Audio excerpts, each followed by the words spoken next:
¿Qué hay? Buenas tardes. La semana pasada hablábamos de los anticoagulantes, estuvimos tocando el tema del sintrón y bueno, en farmacología siempre hablamos de la economía en dos aspectos. En el aspecto económico como tal, para el paciente o para el estamento o la sociedad médica que trabaja con el asunto, y luego hablamos de otro tipo de economía que quizás para nosotros es la importante de nuestro programa, que es la economía, el ahorro de reacciones adversas en el paciente, el ahorro de efectos secundarios. De hecho, aquí cuando estamos contando todos y cada uno de los fármacos que vamos viendo, poco a poco, hoy nos tocan los diuréticos, los fármacos diuréticos, vamos viendo, bueno, pues la función, en principio, de cada uno de ellos, dónde se supone que tienen que actuar y los efectos y las reacciones adversas que tienen. ¿Dónde son buenos? ¿En qué momento se pueden utilizar? Cuando hablábamos de los anticoagulantes, cuando hablábamos del sintrón y de la heparina, dos fármacos, evidentemente tienen su función cuando tenemos un proceso de un tromboembolismo pulmonar en un posoperatorio de grandes vasos y en el que tenemos que colocar directamente, se coloca la heparina y se coloca la heparina por vía sanguínea, por suero, en esas bolsas de suero que se colocan en las clínicas. Luego, un comentario descrito en el libro, no lo hemos inventado nosotros, decía que era más barato el uso del sintrón, es decir, de un anticoagulante por vía oral, era más barato en el sentido de que con el control de la heparina por supuesto hay que colocarla o bien por vía subcutánea que se coloca a nivel abdominal o bien por vía endovenosa a través de un vaso. Y bueno, claro, eso tiene una serie de riesgos en el sentido, no riesgos, de trabajo, más que de costo de tal. Y como evidentemente, nuestros hospitales, nuestras clínicas están sobrecargadas, bueno, pues tenemos que derivar a nuestros pacientes a sus casas. Hablábamos de un paciente de la fundación, concretamente, que había tenido en un posoperatorio un proceso de un tromboembolismo pulmonar. Se le había iniciado un tratamiento en la habitación del hospital, en el posoperatorio, con heparina y automáticamente se le pasa al anticoagulante oral, al sintrón, y se le casa, se le abona, se le hace accionista de esa multinacional farmacéutica, que es la que controla el sintrón, que recuerdan que el sintrón se había sintetizado, el sintrón es el nombre de la empresa que comercializa el fármaco, ya explicamos cómo funciona eso, pero el origen de la acenocumarina, de las cumarinas, estaba en un trébol dulce que se daba al ganado vacuno, y cuando había exceso en esa dosis de trébol, producían hemorragias gastrointestinales este tipo de ganado, y es a raíz de ahí donde se descubre el efecto anticoagulante de este tipo de fármaco. El caso es que cuando abonamos a un paciente a este tipo de fármaco, no sé por qué, se le pretende abonar para siempre. También me parece que contamos que cuando utilizamos ese fármaco en nuestro paciente, a esa sangre lo que hacemos es diluirla totalmente. Esa sangre no tiene ningún factor energético. El sintrón trabaja a nivel directamente del potasio, de la vitamina K. Y esos son pacientes que además, si se le pregunta, si usted tiene en su casa algún familiar o ha conocido a algún familiar, de hecho, todos y cada uno de los pacientes o de los familiares que han sufrido, he dicho bien, que han sufrido, el familiar o el amigo o el pariente que ha tenido que pasar durante años con el sintrón, sabe muy bien de sus problemas a nivel nervioso, de su irritabilidad, cuando hablamos de reacciones adversas, que es el objeto de nuestro programa, no solo el objeto de nuestro programa son las reacciones adversas, el objeto de nuestro programa también es las reacciones positivas. Obviamente, si yo tengo un problema de trombos a nivel local por un problema, un accidente en un momento determinado, para mí,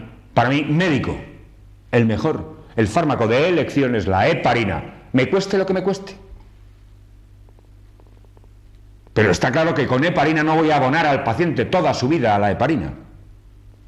Porque cuando hablan aquí, en el libro, en los libros, porque nosotros aquí, yo traigo aquí, no puedo traer más libros, pero aquí se utilizan más libros, yo traigo este un poco como testimonial, y en el sentido además lo machaco y lo tacho y lo subrayo, y además no lo subrayo con lapicero, lo subrayo con bolígrafo.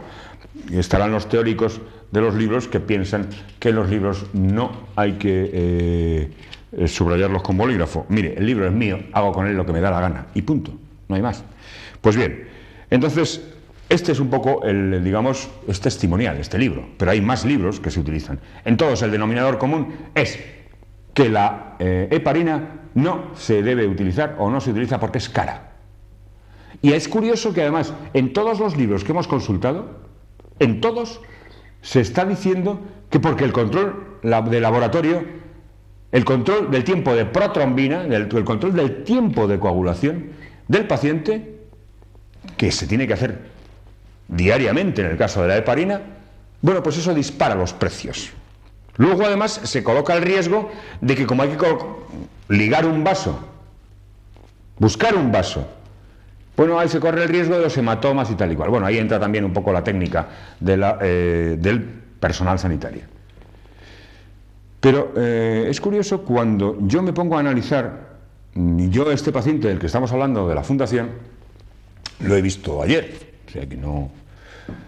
Y claro, yo tengo que llevar, porque como tengo un problema de unas inflamaciones, tengo un problema sé que hay un problema ahí, de hinchazón de un testículo, de hinchazón de un miembro, y claro, yo quiero borrarlo de la nómina del Sintron cuanto antes mejor, pero como ya me lo han abonado, tengo que desengancharlo, y necesito del control, necesito del concurso, necesito de la cifra de su tiempo de coagulación, de su tiempo de protrombina.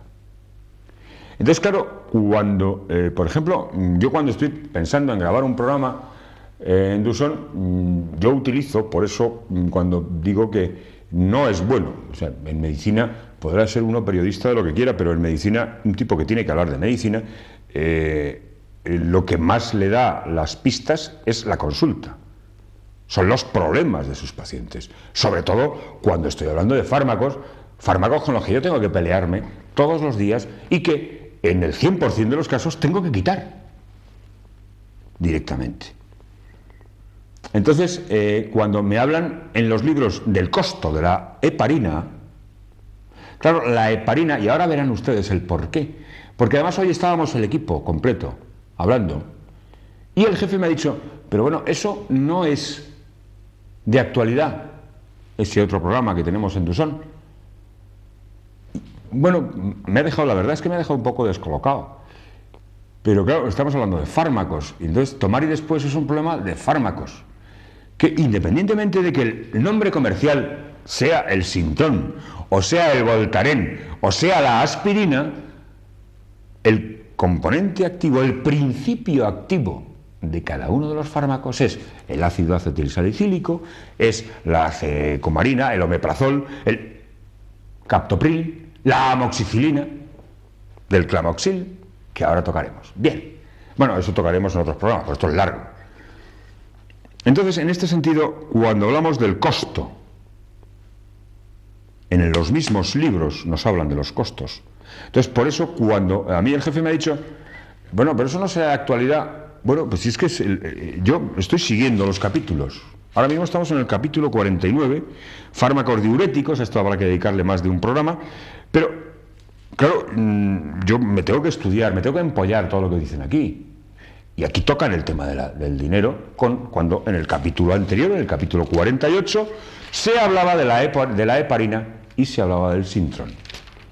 Entonces, a la hora de los costos con la heparina, Resulta que cuando yo llamo por teléfono en el hospital de Móstoles concretamente, para decir, oiga, mire, usted tiene pautado a este paciente hasta el jueves. Necesito un tiempo de protrombina, necesito un tiempo de coagulación para ver qué hago con este paciente, porque es que le quiero quitar el sintrón. Resulta que descubro que el tema del sintrón mueve a una cantidad de personal, a una cantidad de gente que está exclusivamente solo para controlar eso. Yo no soy economista, solo soy un pobre curandero.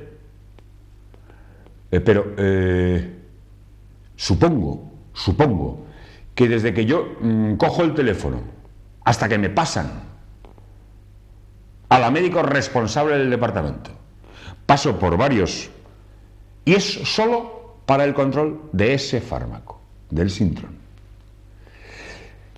Sí, y claro, este es un programa solamente para fármacos, pero les puedo decir que un negocio muy bueno y que mueve mucho dinero son las tiras reactivas. Las tiras reactivas para hacer los tiempos de protrombina. O sea, el negocio muchas veces, si usted quiere mañana montar una clínica privada, lo único que tiene que hacer es, para las máquinas, colocar máquinas de analítica. Bueno, la máquina de analítica se la van a pasar y le van a hacer un leasing. Y donde está el negocio realmente es en las tiras de los reactivos que va usted a ir buscando. Entonces, a la hora de mover el tema del dinero, dices, caray. Entonces, como el objeto de nuestro programa no ya es que ustedes se ahorren económicamente, porque ustedes gasten, bueno, da igual, pero que ahorren un poco a nivel de salud. Y el ejemplo es sencillo. Vemos que todas las actividades humanas, ahora mismo a nivel profesional, se están reconvirtiendo. Y es claro que, una actividad humana es la actividad médica, la actividad farmacológica, ¿no?, de los laboratorios farmacológicos. Y resulta, y esto que era aquí el quid de la cuestión cuando comentábamos dónde iba esto, si iba en actualidad o iba en tomar. Bueno, pues no sé, yo lo voy a colocar un poco en tomar por la siguiente razón.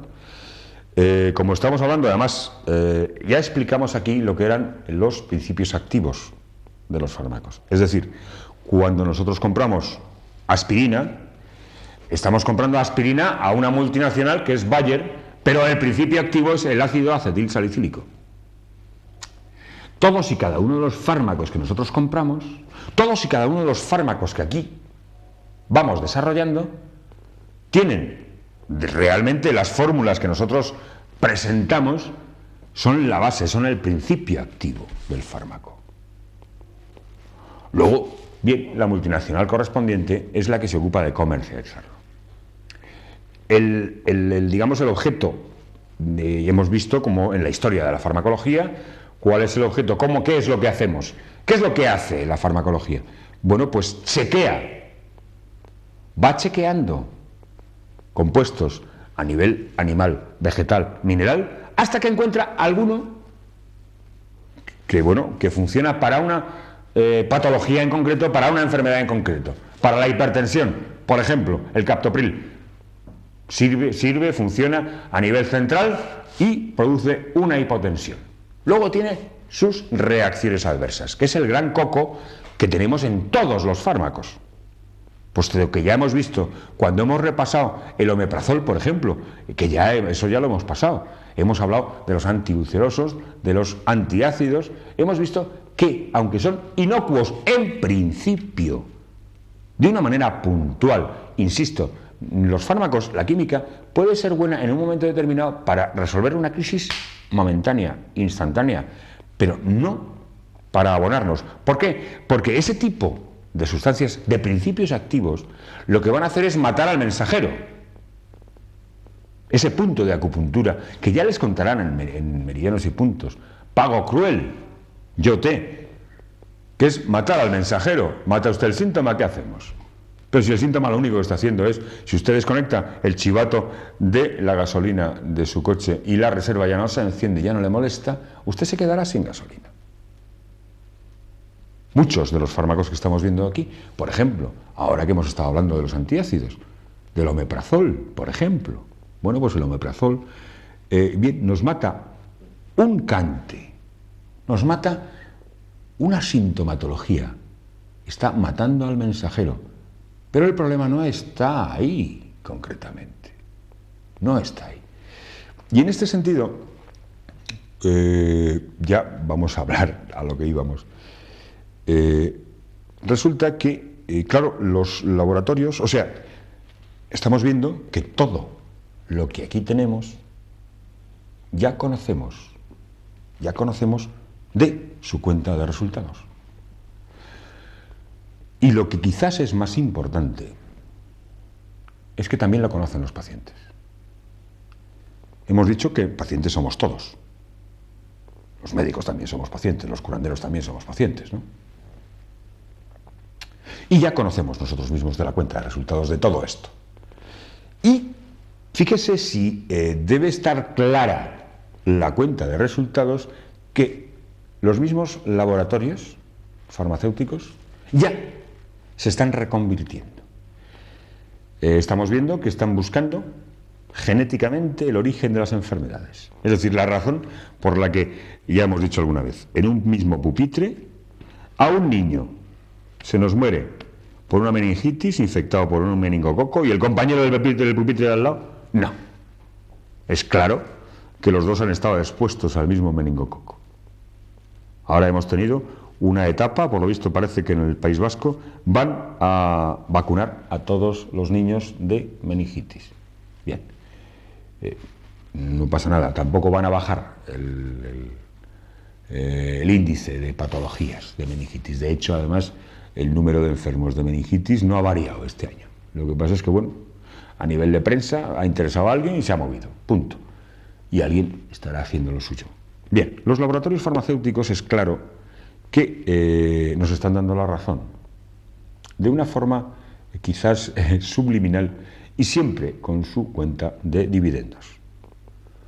¿Por qué? Porque si ya se están moviendo, ya está claro que todo esto que hablamos nosotros de la cuenta de resultados, de los efectos adversos, porque claro, si de las reacciones adversas que aquí comentamos, cuando hablamos, pues no sé, de un fármaco que se elimina por riñón, y ya en los mismos libros, ya ustedes saben que la variabilidad del fármaco, de las reacciones adversas del fármaco, está directamente en función de la patología de ese hígado. Porque ese señor puede tener una patología hepática subaguda, o lo que se dice en medicina natural, constitucionalmente un hígado débil, o un hígado en exceso, cuidado, o un riñón en defecto, o un riñón en exceso. Automáticamente todo el esquema de eliminación del fármaco se nos dispara y se descontrola. Y el ejemplo más palpable de eso, digamos, más dramático, está en el Sintrón precisamente, porque la variabilidad de ese fármaco es evidente pero inmediato, en forma de hemorragias gastrointestinales, en forma de... Y claro, ahí es donde un paciente directamente lo ve clarísimo. ¿Dónde es más suave? Bueno, pues es más suave en un antiácido, donde veíamos que los mercuriales eran acumulativos. Evidentemente no nos va a cantar patología la primera semana, tampoco el primer año, tampoco el 10º año. Pero es que cuidado, hemos estado matando el síntoma durante 10 años, y el problema de base, la guerrilla que había por debajo, ha seguido trabajando. Y ya, cuando nos cante patología, ya será tarde. Entonces, no vale que luego usted se ponga a buscar soluciones mágicas, porque todo el deterioro que usted lleva a nivel de fisiología y de patología y de deterioro anatómico y anatomopatológico ya no tiene solución. Ha destruido usted. Y seguramente usted no sabe, claro, por supuesto. Por supuesto que usted no sabe los efectos. Bueno, pues tan es claro que los laboratorios están viendo la falta de, porque claro, la falta de confianza del usuario. Hemos dicho que aquí el fundamento es dar información al consumidor, al usuario del fármaco, en definitiva, ¿no? Para que sepa qué es lo que está haciendo, porque a usted le pueden engañar cuando compra un televisor. Bueno, lo más que puede pasar es que lo tire. Eso no incide para nada en su vida. Pero bien, cuando estamos hablando de fármacos, estamos viendo los efectos secundarios. Cuando usted le abonan al Sintrón y le tienen a usted abonado al Sintrón durante 3, 4 años y de la noche a la mañana llega ese médico al que usted ha ido periódicamente a ver para que le haga los controles de protrombina, del tiempo de coagulación, y de la noche a la mañana le cambia el fármaco, le pone una varfarina. Claro, es claro, todos los pacientes se rebotan. Los pacientes dicen, pero caray, si era malo hoy, dentro, o sea, al cabo de 3 años, es claro que era malo el primer día.